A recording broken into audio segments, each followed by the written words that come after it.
আসসালামু আলাইকুম রহমতুল্লাহি অবরকাতুহু। সম্মানিত দর্শক, অতি সম্প্রতি ভারতের প্রধানমন্ত্রী জনাব নরেন্দ্র মোদী তিনি ভারতের যে পশ্চিমবঙ্গ, তার রাজধানী কলকাতা, তার আশেপাশের যে নাসিরনগর এলাকা রয়েছেন, সেই নাসিরনগর এলাকার একটি নির্বাচনী জনসভাতে বক্তব্য দিয়েছেন। এবং সেই বক্তব্যে তিনি যেভাবে বাঙালির বিরুদ্ধে, বাংলা ভাষার বিরুদ্ধে এবং বাংলা দেশের বিরুদ্ধে বিষোদ্গার করেছেন, আপাত দৃষ্টিতে এটি তৃণমূল কংগ্রেস বা মমতা ব্যানার্জির বিরুদ্ধে তার যে একটি রাজনৈতিক স্ট্যান্ড সেটা মনে হলেও একটি স্বাধীন সার্বভৌম দেশ হিসাবে ভারতের যে কেন্দ্রীয় সরকার, সেই কেন্দ্রীয় সরকারের মনোভাব বাংলাদেশের ব্যাপারে কতটা জঘন্য, কতটা ধ্বংসাত্মক এবং কতটা নির্মম এবং নিষ্ঠুর, সেটি তার সেই বক্তব্যে ফুটে উঠেছে। আমি জনাব নরেন্দ্র মোদীর সেই ভাষণটি নিয়ে অনেক চিন্তা ভাবনা করেছি এবং সেই ভাষণের প্রতিক্রিয়াতে তৃণমূল কংগ্রেসের সভানেত্রী এবং পশ্চিমবঙ্গের মুখ্যমন্ত্রী মমতা ব্যানার্জি তিনি যে বক্তব্য দিয়েছেন সেই বক্তব্য শুনেছি। সেই বিষয়গুলো নিয়ে সংক্ষেপে আলোচনা করার চেষ্টা করব। আপনারা জানেন যে আসাম, সেখানে আসাম এবং ত্রিপুরা, এখানে নরেন্দ্র মোদীর যে রাজনৈতিক দল বিজেপি, তারা সেখানে অতীতের যে কোনো সময় আসছে ভালো করেছে, অর্থাৎ সেখানে বিজেপির শাসন চালু হয়েছে। কিন্তু স্বাধীন ভারতের রাজনীতিতে সবসময় বাংলা মানে পশ্চিমবঙ্গ খুব গুরুত্বপূর্ণ ভূমিকা পালন করেছে। পশ্চিমবঙ্গের কারণে যাকে বলা হয় পুরো রাজনীতি বারবারই উলটপালট হয়েছে। কখনো যাকে বলা হয় রাজনীতিবিদদের দ্বারা, কখনো শিল্প সাহিত্যিক কবিদের দ্বারা, কখনো ব্যবসায়ীদের দ্বারা পশ্চিমবঙ্গ পুরো ভারতবর্ষের রাজনীতি নিয়ন্ত্রণ করেছে। একসময় ডাক্তার বিধানচন্দ্র রায়, জ্যোতি বসু, এরপরে তারও আগে মাওলানা আবুল কালাম আজাদ, হুমায়ুন কবির, এরপরে সর্বশেষ যে রাষ্ট্রপতি ছিলেন প্রণব মুখার্জি, এই সমস্ত দিকপাল ছাড়াও শরৎ বসু, তারপর বাংলার বাঘ আশুতোষ মুখার্জি, শ্যামাপ্রসাদ মুখার্জি, অসংখ্য লোক মানে যারা সর্বভারতীয় রাজনীতিতে এতটা দিকপাল হয়ে আছেন যে তাদের সমপর্যায়ের রাজনীতিবিদ আসলে তৈরি হয়নি।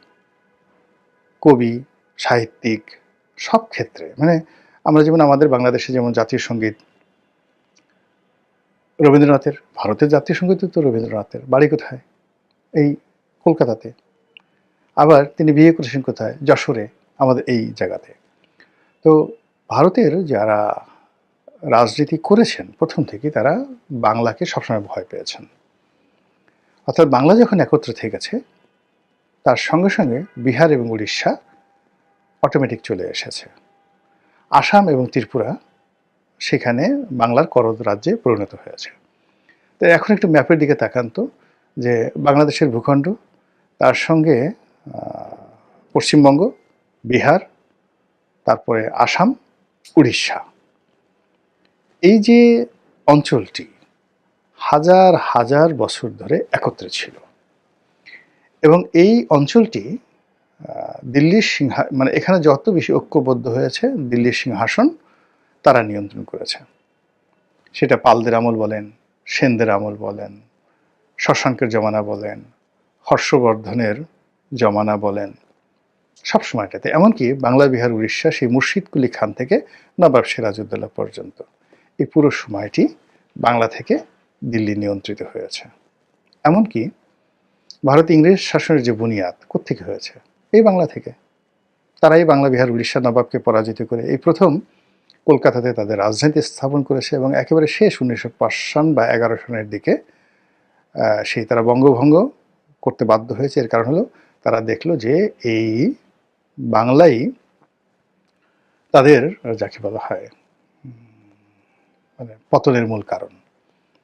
মমতা ব্যানার্জি তার বক্তব্যে বলেছিলেন যে এই বাংলা সম্পর্কে ইংরেজদের যে ভয় ছিল, পুরো ইংরেজ জমানাতে তারা মোট 7 লক্ষ কয়েদিকে আন্দামান নিকোবর দ্বীপপুঞ্জে তারা নির্বাসিত করেছিল এবং তার টোটাল লিস্ট মমতা ব্যানার্জি সেখান থেকে নিয়ে এসেছে। ভারতবর্ষের অন্য কোনো জায়গা থেকে এর কাছাকাছি, মানে যত লোক আন্দামান নিকোবর দ্বীপপুঞ্জে নির্বাসিত হয়েছিলেন তার 90% বাংলার আর 10% মাত্র পাঞ্জাবের। এই যে বিপ্লবী, এই বিপ্লবীদের কারণে কি হলো, ইংরেজরা বাংলাকে দুই ভাগে বিভক্ত করেছে, আর তারা পাঞ্জাবকে দুই ভাগে বিভক্ত করেছে, পূর্ব পাঞ্জাব, পশ্চিম পাঞ্জাব। পাকিস্তানে যেমন একটা পাঞ্জাব আছে, আবার ভারতের একটা পাঞ্জাব আছে। ফলে এই দুটো পাঞ্জাব যখন একত্র থেকেছে তখন তারাও দিল্লিকে ডমিনেট করেছে, কিন্তু বাংলার মতো এতটা করতে পারেনি কখনো। এই জন্য সেই আকবরের জমানাতে, তার আগে সুলতানি জমানাতে, মানে সেই কুতুবুদ্দিন আইবেক থেকে শুরু করে মুঘলদের আসার পূর্ব পর্যন্ত যে জমানাটা, সেই প্রায় 400 বছর, এটিকে সুলতানি জমানা বলা হয়। এই সুলতানি জমানাতেও এই বাংলাকে, মানে দিল্লির যারা প্রভু ছিলেন তারা এই বাংলাকে খণ্ড বিখণ্ড করে দিয়েছেন। কখনো তারা 12 ভূঁইয়া বানিয়েছেন, কখনো বাংলা বিহার উড়িষ্যা করেছেন, কখনো ঢাকা থেকে মুর্শিদাবাদে নিয়ে গেছেন, সব এলোমেলো করে দিয়েছেন। আর সর্বশেষ যেটা যাকে বলা হয় যে ইংরেজরা যেটা করেছে সেটার উপর কিন্তু ভারত আছে।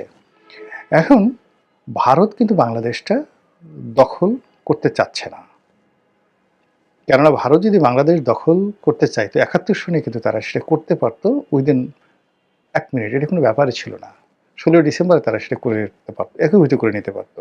টু শব্দ, আমরা যেখানে এখন একজন সার্জিস হাসনাতের ভয়ে সকাল বিকাল ফিট পড়ছি, আমরা এখন যেখানে জামাতের বা শিবিরের একজন লোক ধমক দিলে আমাদের কাপড় নষ্ট হয়ে যাচ্ছে, আমরা হা করে থাকছি, আমরা ডক্টর মোহাম্মদ ইউনূস বা তার প্রেস সেক্রেটারি যদি আমাদের দিকে একটু হালকা করে চোখ মারে, জাস্ট একটা চোখ টিপ মারে, আমাদের জীবনে কিয়ামত ঘটে যাবে। এই হলো আমাদের সাহস শক্তি। এই একই অবস্থা আমরা শেখ হাসিনার জমানাতে আমরা তাকে ভয় পেয়েছি, মঈনুদ্দিন ফখরুদ্দিনকে ভয় পেয়ে আমরা রীতিমতো একেবারে টয়লেট করে দিয়েছি। তার আগে আমরা হাওয়া ভবনকে ভয় পেয়েছি, হাওয়া ভবনের আগে আমরা সেই শেখ হাসিনাকে ভয় পেয়েছি, শেখ হাসিনার আগে আমরা এরশাদকে ভয় পেয়েছি, এরশাদের আগে, মানে আমরা ভয় পাইনি কাকে বলেন তো? ওই সিংহাসনে যে বসেছে তাদের কাকে আমরা ভয় পাইনি? আমরা খালি আল্লাহকে ভয় পাইনি আর নিজেকে ভয় পাইনি, নিজের বিবেককে ভয় পাইনি। এছাড়া পৃথিবীর সবাইকে আমরা ভয় পেয়েছি। আমরা পর্তুগিজদেরকে ভয় পেয়েছি, আমরা মানে ফ্রান্সকে ভয় পেয়েছি, ওলন্দাজদের ভয় পেয়েছি, আফগানিস্তানে যারা আসছে তাদেরকে ভয় পেয়েছি, ভারতের গুজরাট থেকে যারা আসছে তাদেরকে ভয় পেয়েছি, তুরস্ক তার্কি থেকে ইখতিয়ারউদ্দিন মোহাম্মদ বিন বখতিয়ার এসেছেন তাকে ভয় পেয়েছি, কাকে ভয় না পেয়েছি? কিন্তু যে জিনিসটি হলো সেটা হলো সেই দিক থেকে 1971 সালে ভারতের যে বাহিনী তাকে আমাদের ভয় না পাওয়ার কোনো রিজন ছিল না। There is no reason. আমরা সেই 71 সনের শীতে আমাদের সাহস বাড়ার কথা না, এখন আমাদের তো অনেক সাহস এখন বেড়ে গেছে, এখন প্রযুক্তি আছে, ওটা আছে, ওটা আছে, আমরা ক্যান্টনমেন্ট মানে পুড়িয়ে দিতে চাচ্ছি, দখল করতে চাচ্ছি। এই সাহসের মধ্যে যার যার অবস্থান থেকে আমরা কিভাবে আমাদের হাত পা কাঁপছে, ঠ্যাং কাঁপছে। আমার কাছে মনে হচ্ছে যে যারা এই মুহূর্তে যত বেশি গলা কাঁপাচ্ছে, বড় কথা বলছে, তাদের ঠ্যাং বা পা তত বেশি থরথর করে কাঁপছে। তো এই কম্পনটি কি পর্যায়ে ছিল 1971 সনে, ওটা যারা 71 সনে ছিলেন তারা বুঝতে পারবেন। আমরা গ্রামে ছিলাম, তো ওই সময়টাতে গ্রামের মানুষের যে কি পরিমাণ ভয় ছিল, আপনি এগুলো বললে হাসতে হাসতে আপনার মরে যাবেন। অনেকে ধরুন পাট খেতে বসে পায়খানা করছে, হঠাৎ করে খবর এলো মিলিটারি আসছে। মিলিটারি আসছে এই কথা শুনে সে যে কি করতেছিল এটা ভুলে গিয়ে সে যে দৌড় দিছে, দৌড় দেওয়ার সময় না আছে গামছা, না আছে কাপড়, ক্ষেত থেকে বের হওয়ার পর বুড়ার সারা শরীরে দেখা গেল পায়খানা লেগে আছে। এইরকম ঘটনা। অথচ মিলিটারি তখন ফরিদপুর জেলাতেই আসেনি, ফরিদপুর জেলার কোথাও মিলিটারি ক্যাম্প ছিল না। আর সদরপুরে আমি যে গ্রাম, সেই গ্রামে মিলিটারির ভয়ে এই ঘটনাগুলো ঘটেছে।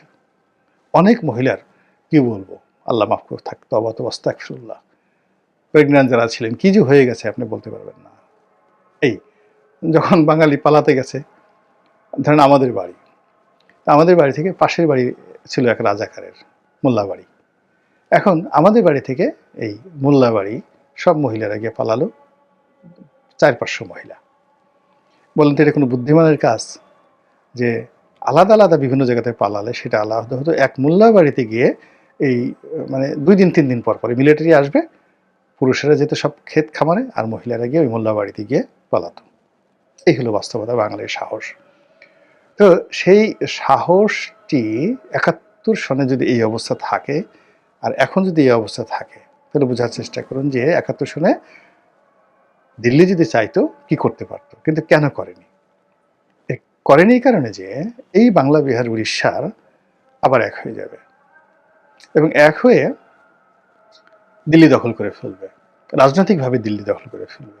এখন যেভাবে ধরুন একছত্রভাবে শিবাজি, ওই যে দিল্লিতে মানে বলে না যে শিবাজি রাও, সেই শিবাজি, তো সেই শিবাজির যারা বংশধর মতাদর্শের সৈনিক, এরাই কিন্তু সেই সর্দার বল্লভভাই প্যাটেল, ভারতের মুক্তিযুদ্ধের সময় বল্লভভাই প্যাটেলের শিষ্যই কিন্তু নরেন্দ্র মোদী।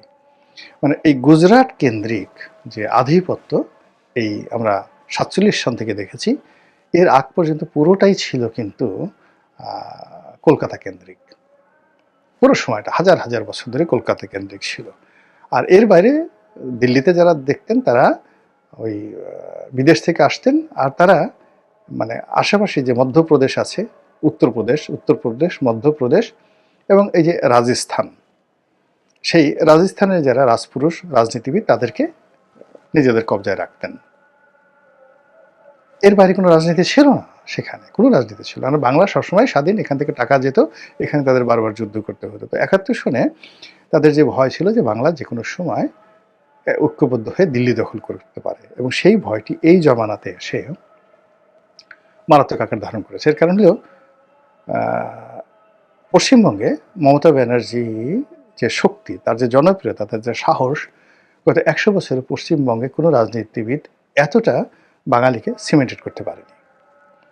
2 নম্বর হলো যে এই বাংলাদেশের এই ভূখণ্ডটি এখন এই মুহূর্তে ধনের সম্পদ পরিপূর্ণ হয়ে এমন একটা ভার্নারেবল অবস্থায় চলে গেছে, এটাও অতীতে গত 100 বছরে আপনি কখনো দেখবেন না। অর্থাৎ এটাকে হুমায়ুন যেটা বলেছিলেন দোজখপুর জান্নাত, মানে এখানে এখন আজকের দিনে হাজারো সমস্যা আছে, কিন্তু তারপরেও এখানে যে সম্ভাবনাগুলো আছে মাটির নিচে, আকাশে এবং মাটির উপরে, পশু পাখি, কীট পতঙ্গ এবং মানুষ, এদের মধ্যে সম্মিলিত যে প্রাকৃতিক রিসোর্স রয়েছে, আমেরিকার জিহ্বা বের হয়ে আছে এই রিসোর্সগুলো, সম্পদগুলো নেওয়ার জন্য। ভারতের জিহ্বা বের হয়ে আছে, তারপর ব্রিটেন, ফ্রান্স থেকে শুরু করে এমনকি সৌদি আরব, এমনকি তুরস্ক, তারা সবাই এই বাংলার উপরে কর্তৃত্ব দেখাতে চাচ্ছে।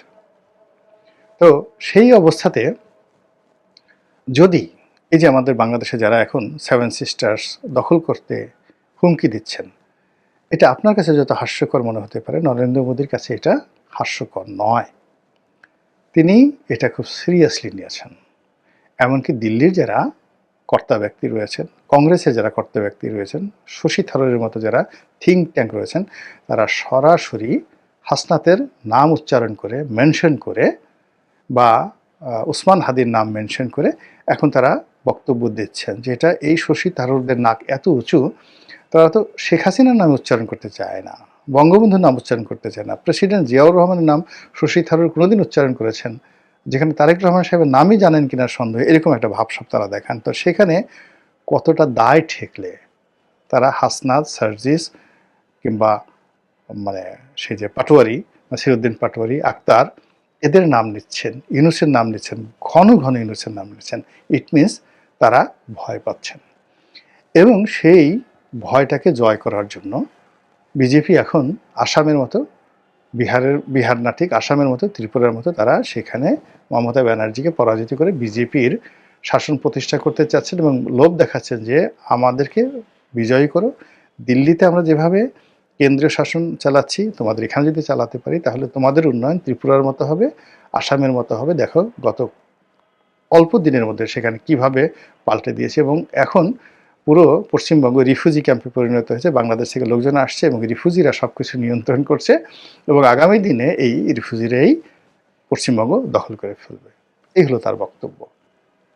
তাহলে বোঝার চেষ্টা করুন যে বাংলা নিয়ে তাদের অ্যালার্জিটা কোন পর্যায়ে, এবং সেই অ্যালার্জি থেকে, ভয় থেকে, আতঙ্ক থেকে তারা যদি বড় কোনো দুর্ঘটনা ঘটায়, এবং যেটি এখন বলা হচ্ছে যে তারা ৭১-এর মতো আবার অ্যাকশনে যাবে, তারা আবার সার্জিক্যাল স্ট্রাইক চালাবে, তারা আবার সেই যে আমাদের সীমান্তে সৈন্য সমাবেশ আলটিমেটলি তারা করেছে, সামরিক শক্তি বৃদ্ধি করেছে, টহল বৃদ্ধি করেছে, এবং দেখলাম যে অনেক জায়গাতে তারা টহল বৃদ্ধি করেছে যেন অনুপ্রবেশ না ঘটে বাংলাদেশ থেকে। তো এই জিনিসগুলো, লক্ষণগুলো কি আপনার কাছে স্বাভাবিক মনে হচ্ছে? স্বাভাবিকভাবে মনে হচ্ছে না।